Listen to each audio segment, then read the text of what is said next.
What's up, everyone? Brennan here, aka The Gut Whisperer, and it's time for a book review. I haven't done a book review in so long. It doesn't mean that I'm not reading. Trust me, I'm reading a ton.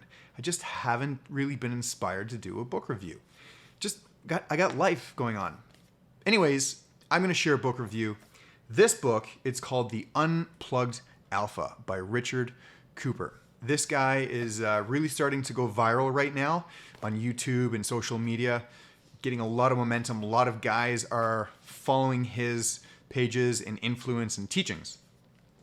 The reason why I was presented and came across this dude's page, a really good friend of mine, he sent me a link to a YouTube video. I'm not going to tell you what the video was called because that will somewhat divulge a hint and some information about me that I don't want to necessarily divulge quite yet.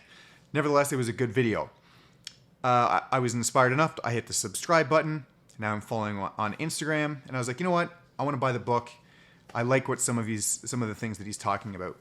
So without further ado, I will give you a book review on this book. I think what I'm going to do is I'm going to break down chapter to chapter. I might skip a couple, give you sort of a Brendan's notes, and then you can be the judge if you want to buy the book and read it for yourself.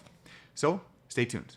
All right, so the Unplugged Alpha chapter 1, titled The Female Primary Social Order. Basically, in this chapter, it's the introduction. He's talking about women and men and the differences and the misconceptions and a lot of red pills information about women. And this is his opinion, but he is expressing that women are certainly not oppressed. They are given tremendous amounts of opportunity. In the case of divorces, 9 times out of 10, the women get such a larger settlement and leaving the men quite stripped of their dignity, finance, manhood, etc., etc. The court system has been in favor of the women's rights much more than men. In fact, it's funny, he gave one reference from the 1800s. It was so funny when I read it, but it's true, but it's like disgusting, but it's true. He said that in the 1800s there was a shift, but originally the courts ruled that men were not allowed to beat their wives past 9 o'clock because of noise complaints. Wow. Listen, I'm glad times have changed and it's not like that anymore. But anyways, it was just interesting that that's kind of how things started the women's rights movement. But anyways, in this, just the social order, he's just saying that there's a big misconception that women are oppressed and women get a lot of opportunities handed to them just with regards to divorce. Mainly he's talking about divorce. All right, let's go into women's rules, how they break them or how they make them. Now, I can vouch for this because many of you know I was in the adult entertainment industry many years ago for a long time. So I saw firsthand how a conventional woman or just a regular girl or a girl would often say, I can't believe I'm doing this. I've never done this before. I would never do this. But the point of the matter is with this chapter is that a good girl who has her own rules will break her rules if the perfect opportunity arises itself. And in this case, he's talking about alpha men. Women will break their own rules for a perfect alpha male. So he talks about the difference between alpha men and beta men. And women will break their rules. They will do things that they've never done before for an alpha male. All right, chapter 3, why genuine burning desire matters. And I really like this chapter because it's so true. If a woman truly desires your presence, if she really likes you and she really wants to spend time with you, I'm just going to read. When a woman truly desires you, you'll know it. She'll show up on time, call you or text you without making the first attempt. She'll also respond quickly to your text. She'll willingly enter your frame and complement your life without wanting to be the focus of your life. So a woman that truly desires you will complement your life. She won't try to take all of your attention, but she certainly will want to be of attention and give you her attention. He gives it a scale. There's a scale of 9 to 10, showing genuine burning desire, 7 to 8, showing somewhat indifference. And then obviously 1 through 6 shows they are a detrader sort of thing. So it's really cool. And I really liked that chapter a lot because it really highlights truly what a woman's actions are or not. So actions or inactions. And you'll know. You'll really, really, really know. It shouldn't be a fight. All right, chapter 4, 20 red flags. These are red flags that you should steer away from whenever you come across a woman. So number 1, daddy issues. Basically, if the girl does not have a good relationship with her dad, that could be a red flag. Feminists. Number 4, she competes with you. Number 7, violent women. Number 9, party girls. Number 11, big notch counts. Number 13, women seeking validation. So basically there's 20. He just recently listed a couple more on his YouTube channel. The girl that I'm dating right now, she has one red flag. I'm not going to say what the red flag is, but it's one. And I am still willing and 100% going to try to make this relationship work. She's really dear to my heart. And I'm going to divulge some of the information. I've really started to get a little confused and emotional with this. So this is one of the tools that I'm trying to regain my masculinity and my alpha ways with. Right. Chapter 7, looks, money, status, end game. I really like this chapter because he talks about how men can level up in all areas. Fitness, health, status, looks. For me, I'm bald, right? So I'm certainly not trying to hang on to any last thread or anything like that. I've embraced it. It was tough. It took me a little while. I always say it's like a lion without his mane, but I've embraced it and I'm no longer insecure about it. If you have insecurities, you can do your best to try to come over them, especially on a physical level. Level up yourself, get fit, get good looking.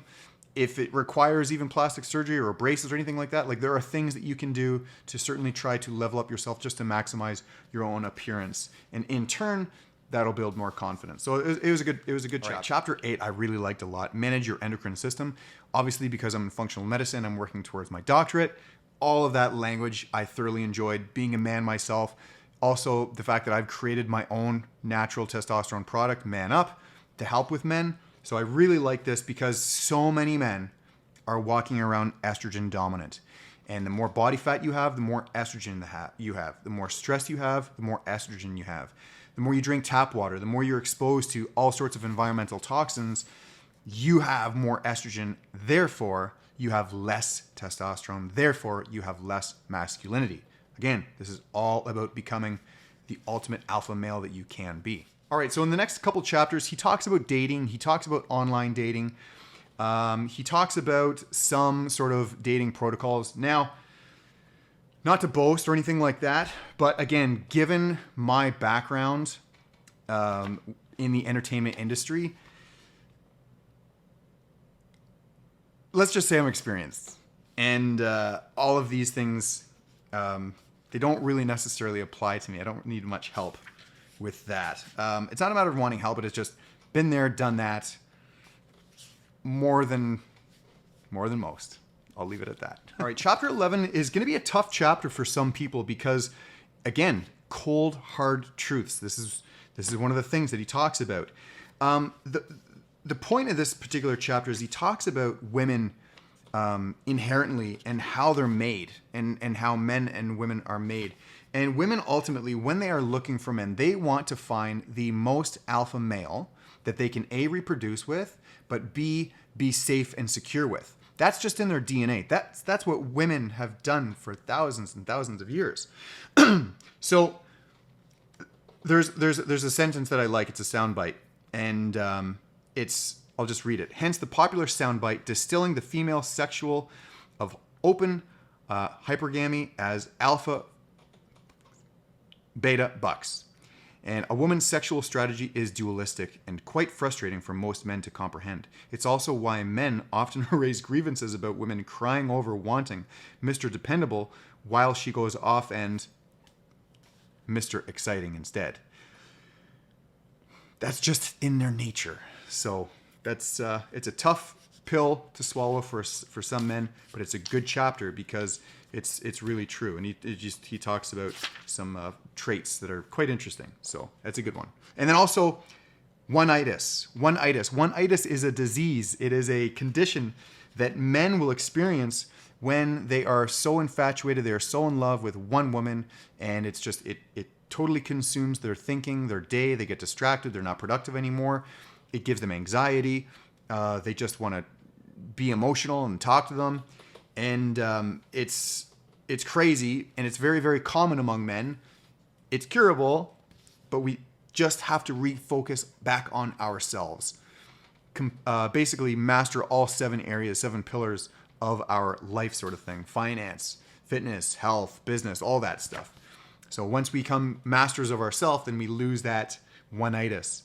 And to be totally honest, I'm suffering from a little bit of one-itis myself. It happens. I'll get over it. Chapter 12 I really liked. Own a motorcycle. You've seen my posts. I'm a Harley guy. And it's just interesting. He made an observation when he was renting office space underneath or above a psychologist. And during the time when he was a tenant above the psychologist in that office, he never saw once a man roll up on a motorcycle. And if you ever got problems, ride the motorcycle. If you've got drama, issues, go for a ride. And women tend to get certainly very excited when men have motorcycles. If women go for a ride on the back of their motorcycle, it'll increase the sexual and excitatory hormones.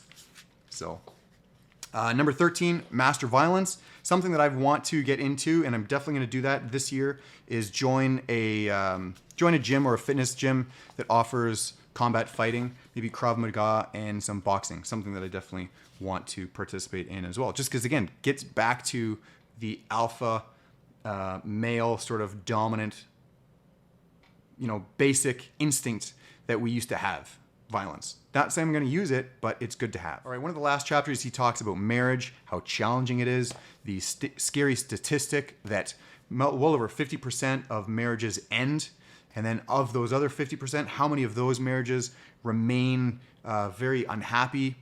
So there's a lot of challenges when it comes to that. And so he just argues that you got to really, really be careful, and you got to really, really be sure of yourself. So I'm using this as my own sort of therapy. I'm using it selfishly because I need to man up and I need to get back in touch with my inner alpha. And I did enjoy this. His YouTube channel is pretty cool. Some of his conversations with some of the guys I don't really resonate with, just because some of the guys that he talks to are just very like bro, jock, typical guys, and I just don't resonate with that. I've got a much more colorful background than most guys, so I don't resonate really with the average Joe. But that being said, a lot of men, in fact, pretty much all men would benefit from reading this book and getting back into their own sort of male ego that they need to get back into. I'm not saying ego, but they've got to get back. So it's a great book. I highly recommend it. Is it a 5-star? Probably 4.5, 4-star, just because the principles are very, very much forgotten.